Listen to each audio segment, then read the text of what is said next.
François looked me in the eyes and asked me a question that stopped me cold. Are you living the life you want? Or are you just running away? You see, I had, left the business world, corporate America to look for something different, a life where I could feel unburdened, free, and out of the grind. And so I moved to a stunning place that seemed frozen in time. Picture this: cobblestone streets, colonial houses, lush courtyards, a big volcano towering in the distance. And I truly thought I had found a different path, but maybe I was just postponing the inevitable. What if I wasn't running towards something better, but running away from the life that I did not want to face? So let me ask you, are you truly choosing your path, or have you been following a script for a life written by someone else? Or are you avoiding some of the tough decisions needed to move on in a new direction? Let me deep dive into these key questions by sharing a true story. You see, I had walked away from the life I had prepared for: steady income, stability, clear path forward. I was fresh out of university. I entered the business world, and I was super eager to prove myself. But just after a year in a soulless, grinded out job at a big financial firm, I couldn't take it anymore. So I quit. Now, to some of my friends, this was brave, seizing my life on my own terms. But to most, certainly to my parents, it was reckless, throwing away years of hard work, studying. Just when I was starting out, I quit. Why, they asked me. So let me take you back to that very moment. There I was, standing in the heart of the city of Antigua and Guatemala, this stunning town, like frozen in town. And it was a place like life just seemed simpler, quieter. I had pressed the pause button of my life. I stepped away from that fast-paced, always busy lane, the run, hamster wheel of life. And so one afternoon I met with François. He was a fellow traveler who shared my hunger for adventure and discovery. And like me, he had escaped the grind and just got this travel bug. And we had this dream of seeing something more, a life beyond cubicles or fluorescent lights. So we walked to this little bar, there's a soft golden late afternoon light filling the room, and the crowd was buzzing. And let me tell you, this place had the best happy hour in town. 2 drinks for 14 quetzales, which is about $2. So the conversation was flowing, and suddenly François leaned in, and he had these hazel eyes, super sharp, his tone cutting through the noise. And he asked me the question that stopped me cold. Are we really living, he said? Or are we just running away from the next phase of our lives? Running from finally growing up and building something real. And at first, I laughed off the question. I was in Guatemala. I was living on a shoestring budget. Yeah, I was making $400 a month salary, but I was feeling very alive, every day. It was like an adventure. I was defining the system. And my friends back home, they were ticking off society's boxes. I was the bold one. I was charting my own course. Surely this was freedom, wasn't it? But François wasn't convinced. Are you truly forging a new path? He asked again. Or are you just avoiding the hard questions waiting for you back home? And his words kind of lingered, and they kind of cut deeper than I wanted to admit. I tried to shrug it off. I tried to tell myself, no, you didn't get it. But deep down, I wondered, was I really living bravely, or was I just running as far as I could, hoping to outrun the choices and responsibilities I did not want to face? So the next morning I woke up and I had this headache, and a bit of an aftertaste of too many happy hour drinks. And so I wandered to this small cafe with a bookstore attached to it called the Rainbow Cafe. It's the kind of place where you go and just pass the time. Old wood tables, had the smell of fresh coffee mingling in the air. You had these old paperbacks all around you, soft music kind of drifting through the air. And as much as I wanted to dismiss François' question from the day before, sometimes life forces you to face the hard reality. So I'm browsing the shelves, to find what book to immerse myself into. And then I saw it, The Road Less Traveled by Scott Peck, the American psychiatrist. And strangely enough, someone had just recommended that to me, a couple of days earlier. So I pick up the book, I flip through the pages, and I stop right there. The very first chapter, the very first 3 words stop me in my track. Life is difficult. The simplicity of those 3 words, they just hit me harder than I could imagine. It felt like someone had just kind of pulled back the curtain of the truth that I've been avoiding. And because of that moment, I convinced myself that I was, living boldly. But what if I wasn't forging a new path, but instead avoiding the true questions about what I wanted to do with my life? What if I was running away from the bigger decisions that I, needed to make? Because life is difficult at one moment. Well, you have to confront reality, right? But at the same time in Guatemala, I had this inner peace. I felt, I had no TV. I would do emails like once a week in a small internet cafe. I was working for this small startup, living off, like I said, $400 a month of salary. I rented a cozy little 1-bedroom, for $100 a month with a small kitchen and terrace. Life was simple, not difficult.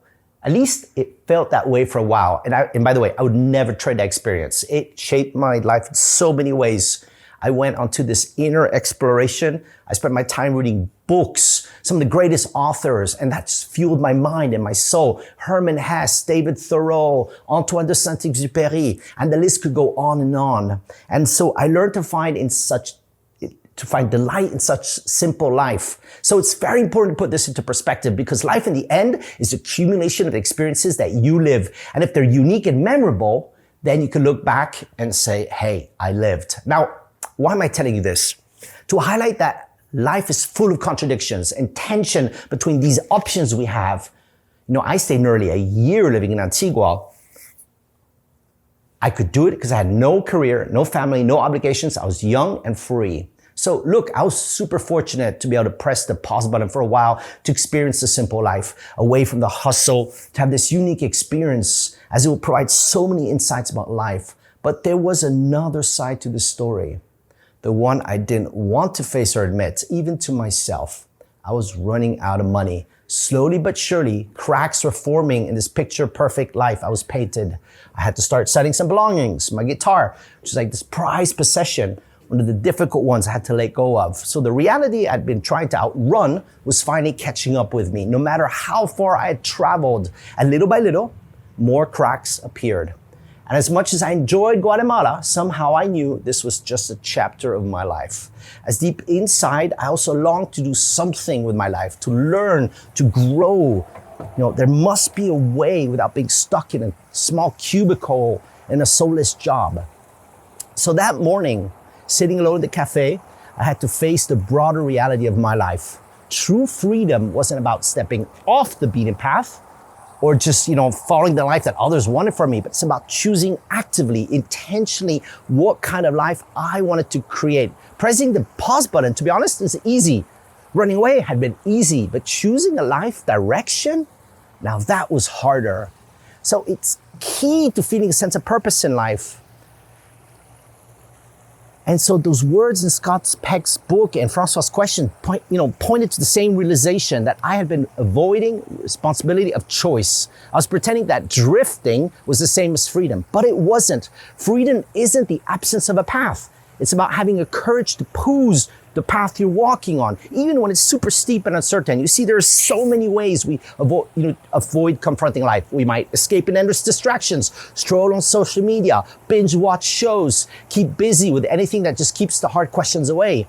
Or we just numb ourselves with substances, with alcohol.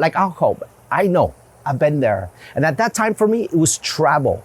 I called it adventure, exploration, and yes, it was in so many ways. But the harder truths, I wasn't just seeking new experiences. I was running from the uncomfortable realities of my own life. I'd convinced myself that avoiding the tough questions about my purpose, my values, my future was the same as freedom, but it wasn't. And when life finally forced me to confront the truth, I realized I'd been kind of living in a limbo, a pause between the life that I left behind and the one I was too afraid to build. Now, don't get me wrong. There were so many moments of just true inspiration. I learned what it meant to feel fulfilled by simple things and to live contentedly with very little. But looking back, I see it was inspiration, but without direction. I wasn't just wandering, I was postponing responsibilities, postponing decisions. So let me ask you, have you been postponing any important life decisions? Maybe realizing you need to change path. Maybe some of your unwanted behaviors and habits are robbing you of the life you want. Maybe you want to fix your relationship with a loved one, sometimes staying in a job that you hate, or that drains the life out of you can feel safer than facing the unknown. But reality, it's no different than my time avoiding the hard questions and putting off, the tough choices. We all, at one point in our lives, we tend to avoid the hard decisions. But here's the thing about postponing. It works just for a while until it doesn't, until something breaks or life just throws something at you you can't ignore. And for me, that moment happened the day in Guatemala City when I was held at gunpoint during a robbery, duct tape placed over my mouth, my hands and feet bound. And there I was. And in an instant, the fragile illusion of freedom I'd created was just shattered. The bubble I built just popped in an instant. It was like this wake-up call. There was no snooze button to press. It kind of forced me to look in the mirror and ask myself the question I'd been avoiding for so long. What did I want for my life? That moment forced me to confront the truth. Running away can only take you so far. The path that's worth walking, the one that leads to fulfillment, it's not the one that keeps us comfortable or distracted. It's the one that challenges us to ask the hard questions, to face our fears and take ownership for our lives. For me, the reality was like life costs money and I didn't have enough to keep going. I couldn't even afford a plane ticket to go home to see my family. I had to sell some of the things I truly cherished. I was a grown man living in paradise, but without a sustainable plan. So something had to change. And you see, as the Zen Buddhists say, chop wood, carry water. It's a simple reminder that life comes with responsibilities. We all have to find a way to earn a living, to do the work, to have a place to stay, feed ourselves. And this no matter what path you choose. And yes, I would need to find a way to earn a living. The choice wasn't about whether to keep running or stop. It was about deciding what kind of life I wanted to create. Not what others expected, not what society prescribed, but something aligned with who I was and what I valued. So ask yourself, are you running away? Or are you creating the life that you truly want and moving forward on a path that feels right for you? It's so important to become aware that the path you're on is the result of the choices that you've made, and the path tomorrow will be the outcome of your choices today. But picking a path in reality isn't the problem. Whether it's adventurous, the freedom of Guatemala, or the structured stability of a steady job, or anything in between, the path you choose is only part of the story. What truly matters is, why you're walking it. And did you choose that path? And how you're walking it. So what are you making out of the path you're on? I repeat, why you're walking it and how you walk it. Look, there was a time when I thought the choice of the path would determine how I felt. It was all or nothing, escape the system entirely or commit fully to climbing the ladder in some company. I didn't see the thousands of possibilities that exist within and between those two extremes. In fact, there's never been as many opportunities. And I'm going to go much deeper into that in another video because we're brainwashed to see only limited options. When I left Guatemala and entered the corporate world, I thought I made the right choice, focusing on growing, learning, building something meaningful. And it was the right choice at the time. But over time, I lost sight of what really mattered. Look, it's less about the path, but rather how you walk it, what you make of it. In my case, I let core parts of myself, what I call the pillars, start to weaken. I stopped feeding my soul and my life became unbalanced. It wasn't the path I had chosen. It was me forgetting to nourish the key areas of my life. And you know what? I see this everywhere around me. For instance, Sam Newton, he's a travel filmmaker living what he thought was the dream life. And in the video he just posted, Achieving Your Dreams Won't Make You Happy, he reflects on how despite reaching his goals, he felt this disconnect. He admits that the job he once saw as the answer became the very thing he wanted to escape. So it's a reminder that even when we achieve our dreams, we can lose sight of what truly matters. Or take Mac Davila. He's a minimalist filmmaker with over 3.9 million subscribers. And in this video, Why I Disappeared, he opens up about stepping back from his dream career because of burnout, the need to rediscover balance and purpose. I'm just sharing these two examples. There's just countless others. These stories highlight a shared truth. It's not the path itself that determines fulfillment, but how you nourish yourself along the way. And that's the real lesson here. There are thousands of ways you can experience and feel this journey. No matter which path you choose, your fulfillment depends on the strength of your pillars. It's not about whether you choose adventure or stability, freedom or structure. If you're pursuing your dream or not, it's about whether you stay connected to what inspires you and cultivate the areas of your life that matter the most. This is how you create richness, depth, growth, no matter where your journey takes you. And as we're going to explore later, as we dive into the occupational pillar, it's not just about what you do for work. It's about how you spend your most precious resource, your time, between how you earn a living, but also your hobbies, your passions, and all the activities that make you feel alive. If you harness this powerful concept, you can become what I call a multi-dimensional being. And that's when life becomes truly rich, when your energy, your creativity, purpose just flow through everything you do. But more on this key concept later. Look, it's not about the pros and cons of this path versus that path. Each person's journey is unique. You are unique. But what's right for you won't be right for someone else. But there's one question that trends every path. Did you consciously pick this path? And are you nourishing what really matters? Are you strengthening multiple pillars? And in the process, finding inspiration to live fully. And this no matter the path you've chosen. Like Scott Peck said, life is difficult. But here's the thing.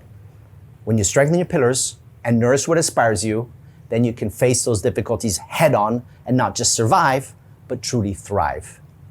So if this content has somehow touched you, if you're curious to hear more, understand more, dig deeper, there's a link in the description where you can sign up to get access to a 7-pillar starter pack to get you started on your own transformation. You'll also be the first to know when new videos go live. So start your journey today. Thank you for watching, and I'll see you in the next video.